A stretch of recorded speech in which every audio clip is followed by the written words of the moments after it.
आदरणीय सभी मीडिया के साथीगण, यहाँ पर मौजूद हमारे पार्टी की जिलाध्यक्ष निताशा जी, सागर जी, हमारे रतन सैनी जी और तमाम साथीगण जो भी यहाँ पर बैठे हुए हैं, क्योंकि आप सब जानते हैं हमारी भारतीय जनता पार्टी की टिकट अनाउंस हुए 13 मार्च को मेरी टिकट अनाउंस हुई थी।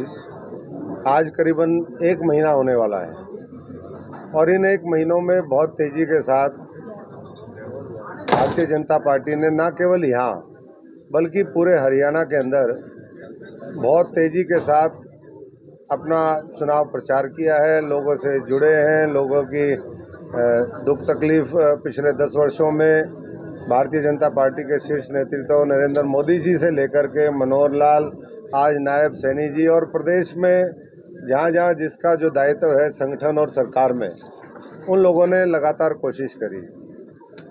जब विपक्ष को ये लगा, जो इंडी गठबंधन है, घमंडिया गठबंधन है, कि अब जो है उनकी दाल गलने वाली नहीं है और 400 पार जो है वो हकीकत में उसको 400 पार होगा, तो परेशान होकर के ये जो गैंग है पूरा, वो हर राज्य में इस तरह की शरारतें कर रहा है।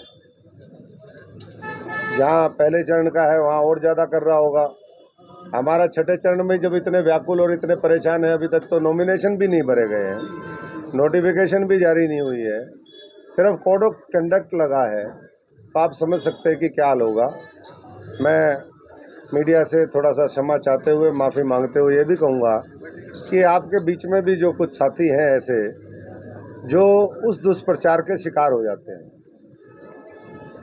पहले दिन से ही कई बार ये हुआ कि जी ये तो चुनाव नहीं उठा। भाई, जिस पार्टी का इतना महान संगठन हो, हमारे पन्ने तक प्रमुख हो, हमारे शक्ति केंद्र प्रमुख हो, मंडलों के अध्यक्ष हो, मंडलों के पदाधिकारी हो, जिले की कमेटी हो, उसके साथ साथ 50-60 और हमारे जो साथी संगठन है, तो मैं समझता हूँ कि उस पार्टी का मुकाबला कैसे वो लोग कर सकते हैं। लेकिन कई बार कोशिश करी कि चुनाव को प्रभावित करें। मैंने कहा कोई बात नहीं भाई, हम तो अपना कर्म करते रहेंगे। हमने रैलियाँ करी, हमने और जो है वर्कर मीटिंग करी, हमने गांव के दौरे शुरू किए, और उसके बाद ये कल का जो घटना है वो बहुत ही, मैं समझता हूँ कि मेरे जैसे साथी के लिए, क्योंकि पूरे देश से मैंने पूरे देश में काम किया है, कल शाम से पूरे देश से मेरे पास हज़ारों फ़ोन आ लिए। खुद माननीय मुख्यमंत्री जी और हमारे कई मंत्री, हमारे सीनियर लीडर्स के फ़ोन आए। वो बड़े चिंतित हुए कि भाई आपके ऊपर अटैक हो गया, क्या हो गया मामला।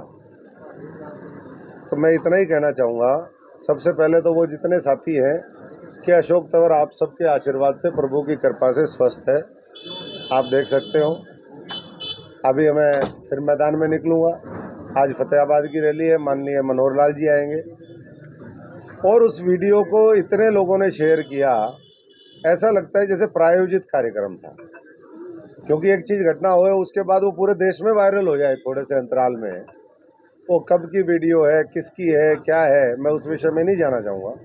लेकिन 3 साल पुरानी वीडियो को उठा करके एक दुष्प्रचार किया गया, तो ये कौन ताकते हैं। मैंने इलेक्शन कमीशन में कल रात को आकर के हमारे जो रिटर्निंग ऑफिसर हैं, जिले के जो हमारे डीसी हैं, उनको ये सौंपी है। उसके साथ साथ कॉपी मैंने माननीय जो इलेक्शन कमीशन ऑफ इंडिया है उसको भी दी है, हमारे जो पुलिस विभाग है उसको भी दी है, इंफॉर्मेशन ब्रॉडकास्टिंग मिनिस्ट्री को दी है, जिले के एसपी को दी है, कि इस तरीके के माहौल बनाने से वो एक तनाव की स्थिति आ जाती है, एक कन्फ्यूज़न पैदा होता है। और आईटी एक्ट के तहत जो भी धाराएं हैं उसका संज्ञान लेते हुए, जो हमारा आईपीसी है उसके अंतर्गत जो भी धाराएं बनती हैं ऐसे लोगों के खिलाफ, उसके ऊपर कठोर से कठोर कार्रवाई की जाए। इसमें बहुत से लोग हैं जो मैंने नाम भी लिए हैं। व्हाट्सएप ग्रुपों में तो कई हज़ार है, मैं कितने लिखूँ इसमें। लेकिन चाहे वो आम आदमी पार्टी के हैंडल हो, चाहे कांग्रेस के हैंडल, आम आदमी पार्टी का ऑफिशियल हैंडल जिसमें 12 लाख उनके इंस्टाग्राम में वो फॉलोवर हैं, उन्होंने वो कर दिया, डाल दिया। वॉइस ऑफ यूथ है, इनके 54,000 से ऊपर फॉलोवर हैं, इन्होंने डाल दिया। फेसबुक पे वायरल मीडिया है 46,000, इन्होंने डाल दिया। सिरसा न्यूज़, अरे सिरसा वालों मेरे से ही पूछ लेते भाई, अब सिरसा न्यूज़ भी अगर डालेगी तो फिर कैसे काम चलेगा। सिरसा न्यूज़ 24,000, NSUI हरियाणा 24,000, शशांक जैन ये 7,000, करनौली वाले ये 5,000। इस तरीके से इंडिविजुअल भी बहुत हैं, ये इंद्रजीत शाह, अनूप मलिक, अमित जैन, चंद्रभान काजला, वैभव तिवारी ये आम आदमी पार्टी का है, खबरी लाल ये कोई यशपाल शर्मा जी हैं।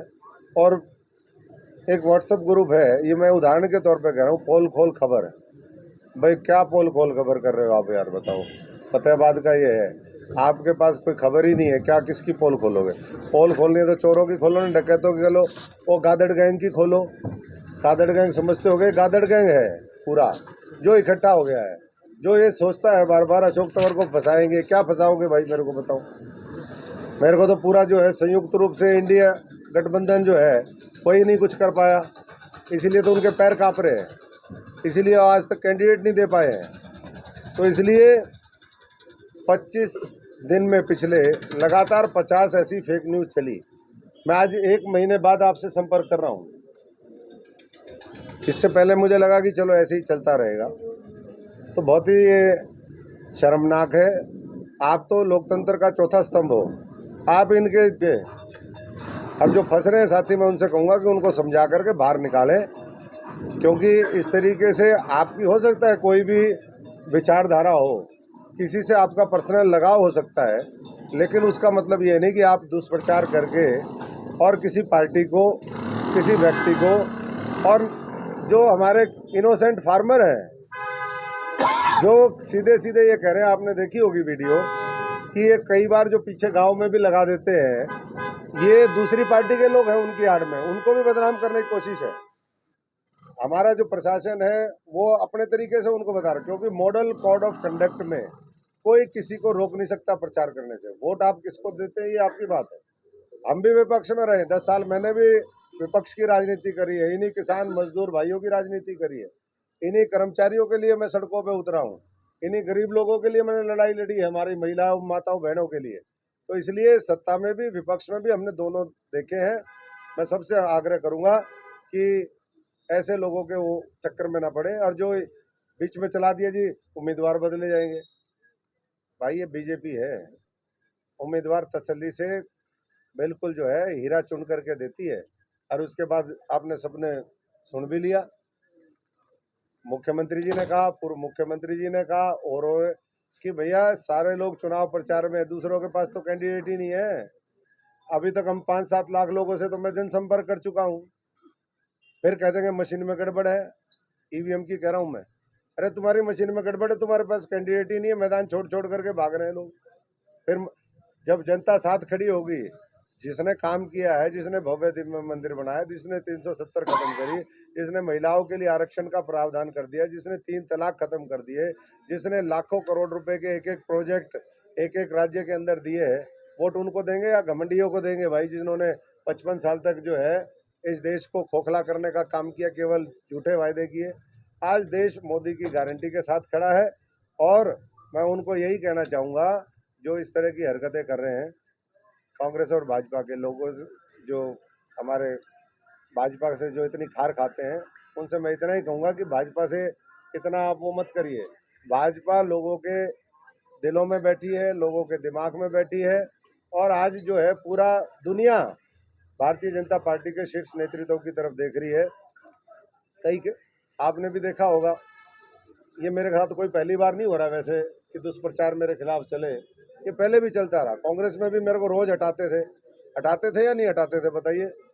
वो हटाते हटाते मैं 5 साल चला था, 5 साल रोज संयुक्त कांग्रेस, जो दूसरा जो गैंग है जो अब फिर मैदान में उतरेगा, उन्होंने कई बार मेरे जो है फेसबुक, ट्विटर सब हैक करने की कोशिश करी। मैं आज इसलिए करूं, मैंने कभी बोला ये बात, कई बार हैक करने की कोशिश करी, लेकिन हैक फिर भी नहीं कर पाए वो।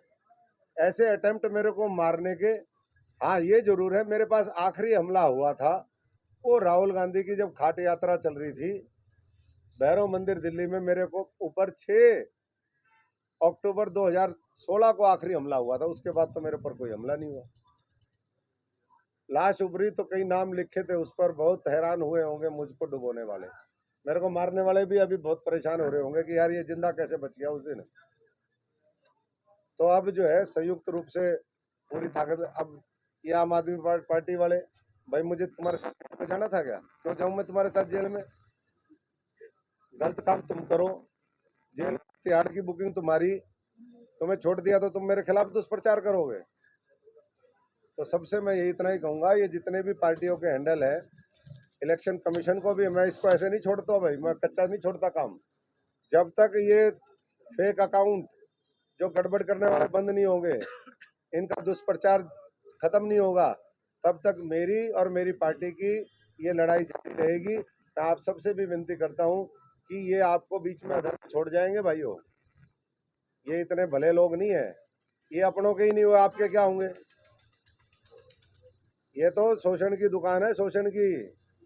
खून पीते हैं मीठा मीठा, ये सागर भाई और दूसरे लोग, इनका सबका खून पी गए मीठा मीठा, जनता का, हजारों करोड़ों लोगों का, लाखों लोगों का। तो ऐसे लोगों के चक्कर में मत फंसिए। और इलेक्शन कमीशन आज 4 बजे तक उन्होंने कहा है कि हम इसका पूरा जो है तहकीकात करके उन चैनल्स के ऊपर कार्रवाई करेंगे। मैं उनके आश्वासन लेकर के अभी हम कुछ नहीं कर रहे, नहीं तो हम अपने तरीके से जो है लोग, जो भी हमारे अधिकार हैं, मेरा भी राइट टू लिबर्टी है, right to freedom of speech है, अपनी बात। कोई साथी अगर ये सोचे कि भाई हम इनको ऐसे ही हाँक लेंगे, इतना आसान नहीं है। मैं फौजी किसान मजदूर का बेटा हूँ, फाइटर हूँ, तो इसलिए पूरी फाइट करेंगे और अन्याय अत्याचार के खिलाफ पूरी लड़ाई हमारी जारी रहेगी। ये मैं आपको पूरा भेज दूंगा, जो जो मैंने अकाउंट आपके सारे व्हाट्सएप ग्रुप में, हमने व्हाट्सएप ग्रुप बनाया हुआ, आप सब उसमें हो, उसमें सारा जो कंटेंट हम इलेक्शन कमीशन को दे करके आए हैं, या जो भी हमारे पास और है, जो मैंने नाम ली, और ये कुछ है ऐसे मेरे पास हजारों फोन आ रहे हैं, गुजरात से फोन आ रहे हैं, महाराष्ट्र से फोन आ रहे हैं, दूसरे राज्यों से फोन आ रहे हैं, जो उन्होंने भी डाली है। मैं उन राज्यों के भी जो जिम्मेदार साथी हैं उनसे यही आग्रह करूंगा कि आप खबरों की पहले जांच पड़ताल करें और उसके बाद खबरों को डालने का काम करें, ना कि दुष्प्रचार करें। साहब, आप बार-बार कह रहे हो चोर और डकैत, कौन सी पार्टी कह रहे हो? नाम लेने में आपको क्या है? चोर और डकैत इंडी गठबंधन तो बताते दिया मैंने, इंडी गठबंधन। चोर डकैत तो वही है, और नाम मैंने तो हमेशा कहा है। अब आज तो मेरी ये कॉन्फ्रेंस इस पे उस पे तो मैं विस्तार से पहले भी बताता रहा, आगे फिर बता दूंगा। अगर आपकी कंप्लेंट के बाद भी अगर ये नहीं मानते हैं तो आप आगे का क्या रास्ता देंगे? नहीं, इलेक्शन कमीशन कैसे नहीं मानते, उनके पास ताकत है। इलेक्शन कमीशन देश के संविधान से, और इलेक्शन के दौरान इलेक्शन कमीशन से कोई बड़ा थोड़ा ना है, कैसे नहीं मानेंगे? उनके पर्सनल अकाउंट है, पर्सनल फ्रीज करो। जो फर्जी ये चलाते हैं यूट्यूब, सोशल मीडिया और कोई, तो उनका पूरा अधिकार है उनको, ऐसे कोई किसी के खिलाफ थोड़ी ना कर देगा। भरोसा है इलेक्शन कमीशन पे? बिल्कुल भरोसा है, बिल्कुल भरोसा है, कार्रवाई बिठवाएंगे।